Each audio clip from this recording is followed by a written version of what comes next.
I was focused on driving to a purpose, basically, right? And our purpose evolved from the democratization of air travel, frequent flyer travel, if you want, evolved over time because we had different value propositions. We evolved to this, which was about rewarding Canadians every day. And the nature of that was, it's everyday spend, and it's an ability for you to get something extra for things that you would be doing anyways.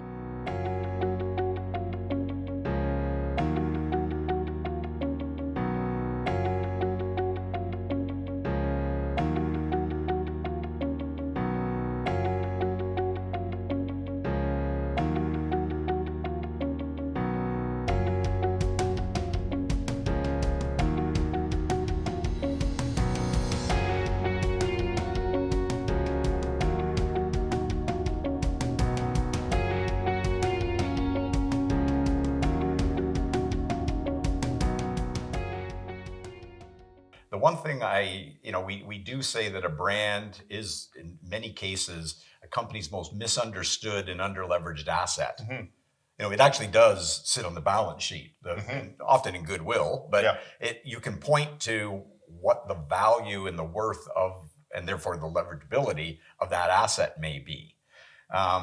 We talked about the 4 Ps in the book, and you've actually translated that into your own experience. But the beauty of building a strong brand with equity is that it stands the test of time. Mm-hmm. They don't come and go. Products come and go. Names come and go. Brands evolve over time. Yeah. So I say that as a bit of a preamble to, you've been gone now from Air Miles for how long? 4 years, I think. 4 years. So over those 4 years, I know you're now from the outside looking in, but as a CEO, I know it's always your little baby, right? Yep. Those core areas that you as a CEO, the purpose and the vision, people, the culture, those processes, the things that you just articulated for us, have they survived? Are they still there? Do they still create brand value? I think bits of them are still there. But unfortunately, I would say that not enough of it endured on my departure. Let's put it that way. And the net of that is it's had an effect. In fact, so I think Air Miles had a 30-year, unparalleled run in a lot of ways compared to some of the other sort of coalition programs that existed globally or tried to start up, and a lot of that, and frankly, I think that we did 2 things in Canada which were kind of unique. The first is that we created this instance of Air Miles, right? And we we didn't stop trying to reinforce the principles of it. And when we did kind of veer away or as a result of shareholder focus force us to look at things in a different way, we were penalized for that. Like, we had work to do with our customers to pick up the slack, let's put it that way. To the point where it's created the value. I would say so that, in terms of where it's gone to. So I think it had been a great run. After I left, I would say that some things lost focus, and the net of that was that they lost some customers and clients. And so, I got to ask you a personal question. Yeah. So how does that make you feel? Oh, it feels terrible. I mean, it's as you say, it's your baby. Yeah. I'm still in touch with some people around the business, and would do anything to help them, find their way. But I think there's sort of 2 things that have happened there. And part of it may have been it's just the end of a cycle. But number one is, we had this system. The second thing is we trained most of the loyalty marketers in this country. Exactly. Yeah. Okay. So they left our environment with the same ethos. Right. And they carried that forward into the organization. At one point, 8 of the top 10 loyalty programs in Canada were all run by alumni from LoyaltyOne and Air Miles. Okay, so Canada has been a very vibrant and unique loyalty market, because I think we populated the industry with a certain belief system around loyalty programs. So, and in some ways that's been good because it's maintained a very healthy conversation about loyalty and the role it plays in strategy for those organizations. And in another way, it's been challenging because from an air mile standpoint, you have to compete against that. Right. And so I think that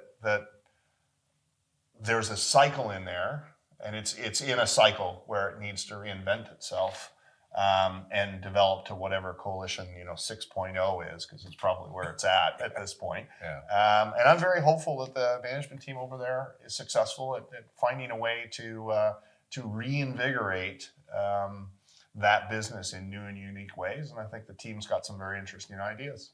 Well, I know because of my relationship with you that frustrates the hell out of you, right? And it's not easy for anybody to see a brand that they've created suffer in any way, to see its value go down, to see those consistent elements become eroded. So I feel for you on the frustration, but the reason I wanted to bring it up was I think it does point to the critical role that brand-driven CEOs, the leadership, the perspective, the approach, the mindset, the energy that comes with being a brand-driven CEO. If that's not maintained at the leadership level, it can have a very unpleasant result. Yep. And I agree with you. I hope to see them turn it around and get back to those core principles. Yeah. But I just want to shift it because I just want to talk to you about customer loyalty. Mm-hmm. We say great brands allow you to sell more at higher prices, hopefully, improve margins, mitigate or manage risk, and seed and evolve loyalty. Those are the four elements that create or drive the value. Talk to me about where you see customer loyalty in the North American marketplace today. Does it continue to play such a critical role? And where do you see it evolving to? Yeah. Well, let me clarify one thing, which is my world is two types of loyalty.